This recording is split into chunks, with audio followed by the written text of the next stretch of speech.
Olá, eu sou Ângelo Tesser. Essa é a nossa série sobre o Sermão do Monte, aqui pelo NEP, Vê de Jesus, nosso núcleo de estudos e pesquisa do Evangelho da cidade de Barra Bonita, São Paulo. Hoje vamos tratar de mais uma bem-aventurança ensinada por Jesus no Evangelho de Mateus. Isso está em Mateus, capítulo 5, versículo 23 a 26. Nos ensina o Mestre: Se, portanto, quando fordes depor vossa oferenda no altar, vos lembrardes de que vosso irmão tem qualquer coisa contra vós, deixai a vossa dádiva junto ao altar e ide antes reconciliar-vos com o vosso irmão, depois então voltai a oferecer. Sabemos que Jesus, na época, ele ensinava por parábolas porque era o meio mais fácil, através de uma alegoria, explicar aos judeus e aos seus seguidores, fazendo comparações com costumes da época. E a parábola evangélica, então, é uma instrução alegórica, exposta sempre com o fim moral, segundo Caibar Schutel, como um meio fácil de fazer compreender uma lição espiritual.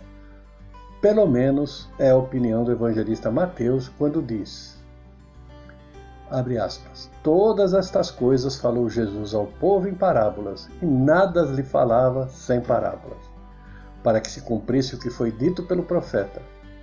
Abrirei em parábolas a minha boca, e publicarei as coisas escondidas desde a criação.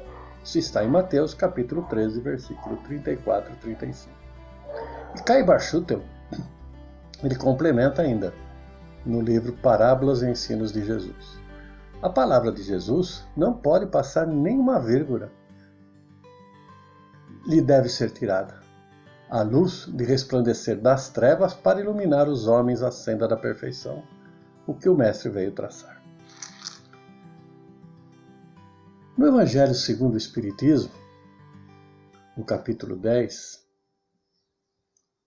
fala assim para nós: quando diz, ide reconciliar-vos com vosso irmão antes de depor a vossa oferenda no altar, Jesus ensina que o sacrifício mais agradável ao Senhor é o que o homem faça do seu próprio ressentimento, ou seja, do seu próprio arrependimento, e que antes de se apresentar para ser por ele perdoado, precisa o homem haver perdoado e reparado o agravo que tenha feito a algum de seus irmãos. Veja bem, aqui no Evangelho segundo o Espiritismo, ele não fala para nós que é o nosso irmão de sangue, ao nosso vizinho, não. Ele fala que algum de seus irmãos. Então, é o que nós devemos fazer todas as noites, como nos recomenda Santo Agostinho, ao colocarmos a cabeça no travesseiro. Refletirmos sobre os nossos atos no dia em que se passou. Se nós deixamos alguma coisa que pudesse ofender algum de nossos irmãos, e ir lá e se reconciliar com ele, E continua no Evangelho segundo o Espiritismo.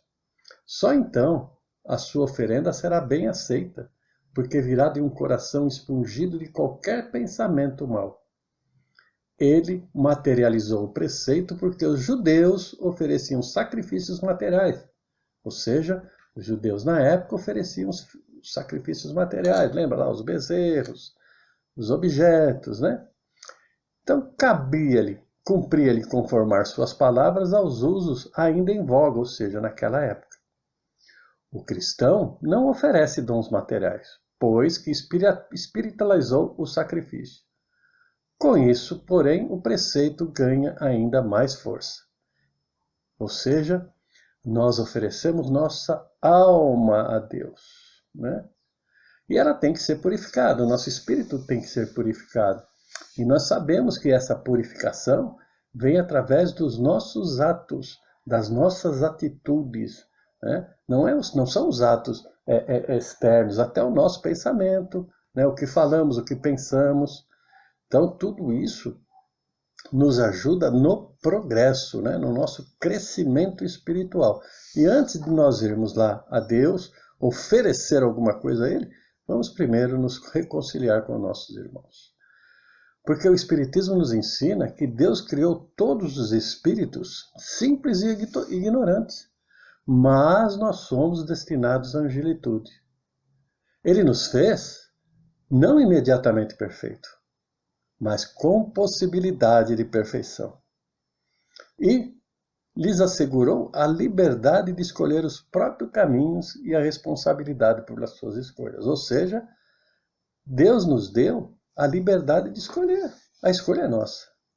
Não podemos dizer, porque Deus quis assim, Deus quis assado, estou fazendo porque Deus quer. Não, eu tenho que fazer porque eu quero fazer. E pelo bem e pelo mal, nós só temos o que nós merecemos. Vai depender das nossas escolhas. Ou seja, como diz aqui, nós não fomos criados perfeitos, mas estamos em busca da perfeição que vem através da reencarnação.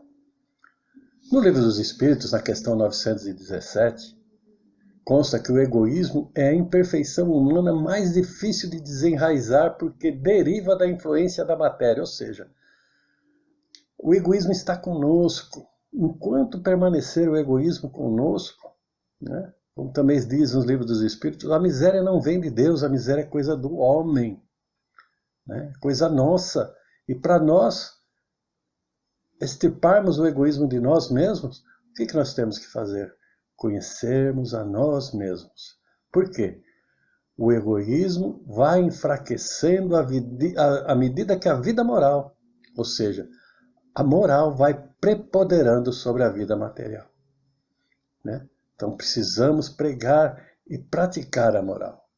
No livro da Esperança, Emmanuel nos diz: como espíritos enfermos imperfeitos, passamos pelo educandário da reencarnação, qual se o mundo transfigurado, em sábio anestesista, nos retivesse no lar, para que o tempo, a feição do professor devotado de prova em prova, efetue a cirurgia das lesões psíquicas do egoísmo, vaidade, viciação, intolerância, que nos compromete a alma. Ou seja, é através da reencarnação que nós vamos buscando a perfeição, vamos buscando a angelitude, vamos buscando transformar o planeta Terra num planeta de reconciliação, num planeta melhor, para um dia atingirmos o planeta feliz, né? Então, somos hoje um planeta de provas e expiações, passaremos a um outro planeta melhor e depois atingiremos a perfeição. Só assim conseguiremos, né? Então, pensemos bem nos nossos atos e nas nossas atitudes antes de irmos ao altar oferecer alguma coisa a Deus. Então, quando formos ao centro, à igreja, ao templo, antes vamos nos reconciliar com os nossos. Exaltou-nos o Cristo: amai-vos uns aos outros como eu vos amei, e prometeu: conhecereis a verdade e a verdade vos fará livre. Proclamou Kardec: fora da caridade não faz salvação. E esclareceu: a fé verdadeira é aquela que pode encarar a razão face a face. Isso quer dizer, meus irmãos, que sem amor não haverá luz no caminho e sem caridade não existirá tranquilidade para ninguém. Mas estes mesmos enunciados significam igualmente que sem justiça e sem lógica, nossos melhores sentimentos podem transfigurar-se em meros caprichos do coração. Então, para nós conquistarmos a maturidade espiritual que afasta dores desnecessárias e viabiliza o real progresso, um homem precisa aprender a identificar a justiça do que o prejudica e a injustiça que o beneficia, assim como abrir mão de vantagens indevidas. Se ele pode fazer algo de bom, então deve fazer. Que a paz do Mestre Jesus esteja em nossos corações.